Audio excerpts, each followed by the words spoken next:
Nous arrivons sur Bastia. L'arrivée est prévue à 8h30.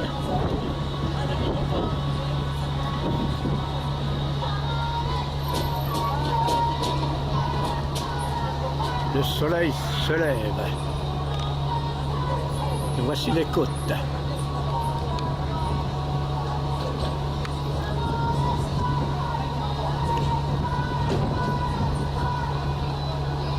La mer est calme.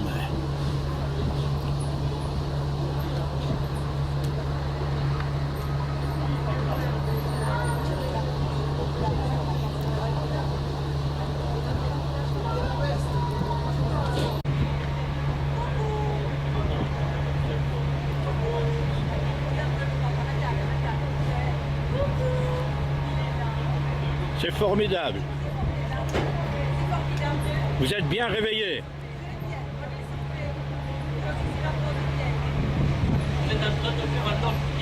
Ah, c'est pas mal.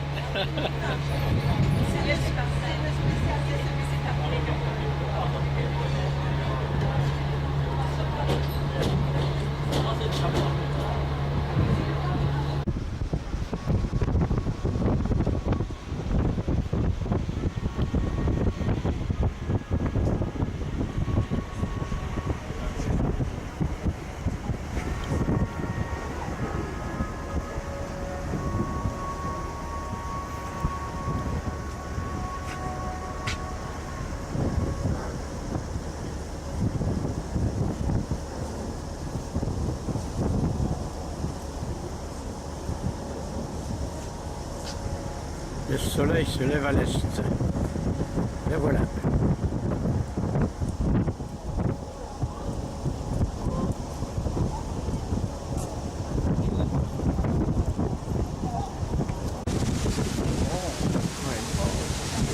Il y en a des petits villages tout le long. Oh là là.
Voilà, 8h30, nous arrivons à Bastia.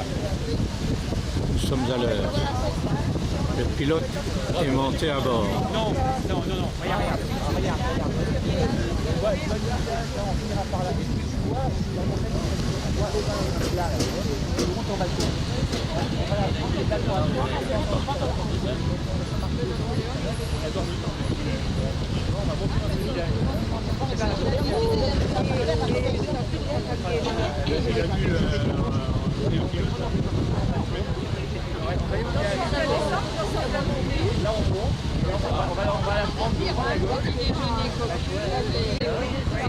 Alors, les deux solutions, on descend direct.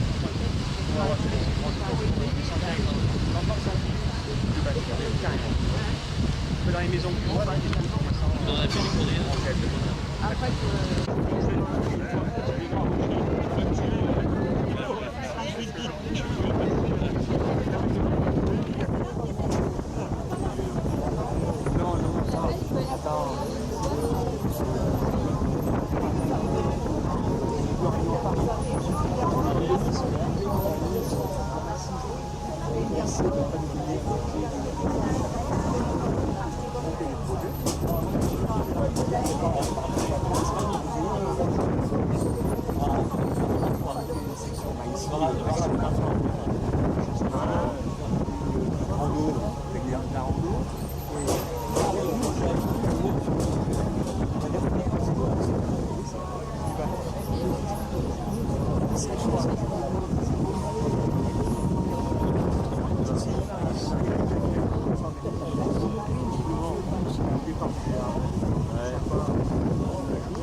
À 500 mètres. À 500 mètres.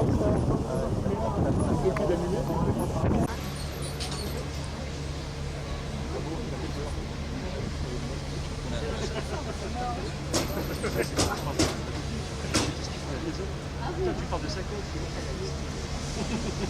Oui, puis, c'est des choses.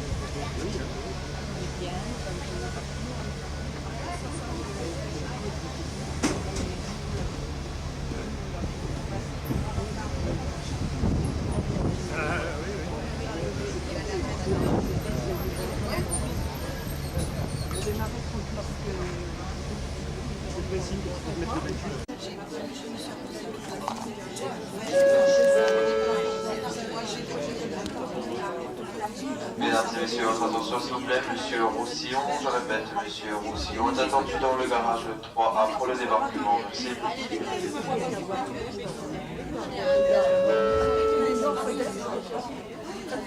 Mesdames et messieurs, votre attention s'il vous plaît, tous les passagers accompagnés de véhicules, je répète, tous les passagers accompagnés de véhicules sont priés de descendre pour le débarquement. Merci.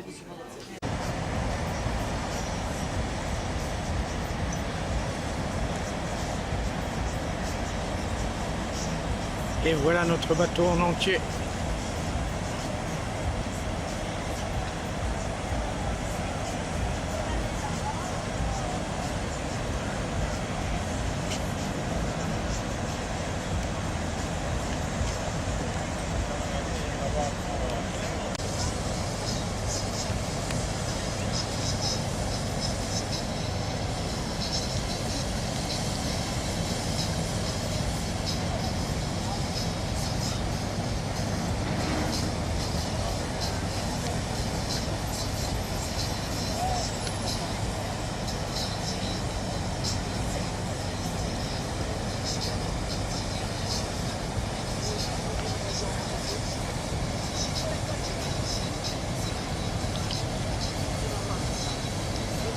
Très varié au niveau de ce que nous allons voir, de ce que je pourrais vous en raconter.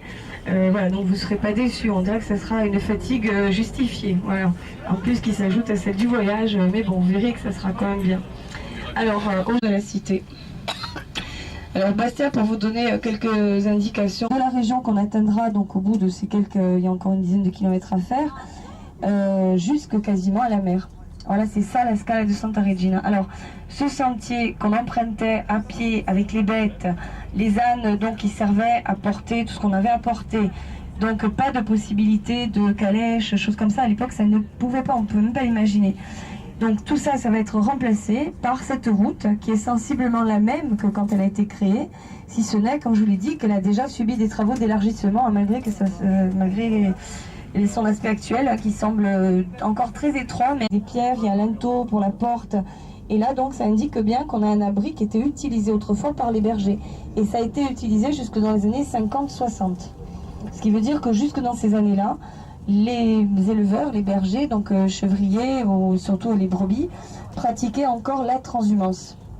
Période très rude.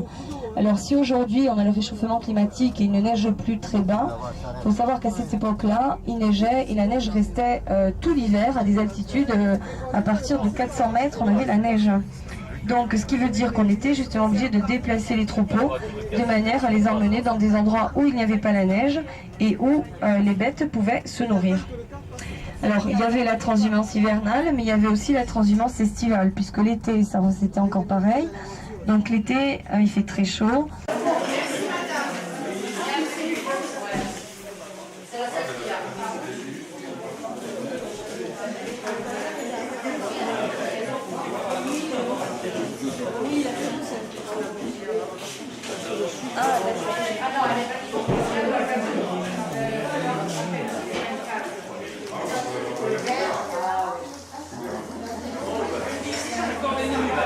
Voilà notre guide pour 8 jours. Nous se frotte les yeux.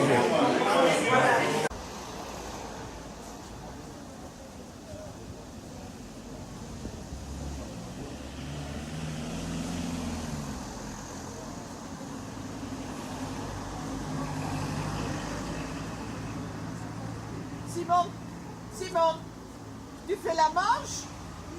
Tu fais la... Tu veux un bonbon? Après on fera le plein parce qu'il n'y a plus. On se régale là au soleil, hein? Ah oui, hein? Ah oui, au soleil. En général, les cochons et les vaches portent un espèce d'anneau, d'étiquette qui permet d'identifier pas mal de routes, mais au moins que vous profitiez de cette belle vue.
Je travaille, mais c'est pas...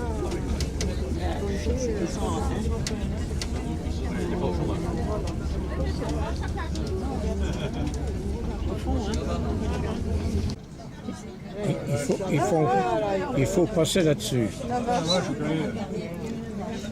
Descendons sur Porto, où nous allons déjeuner.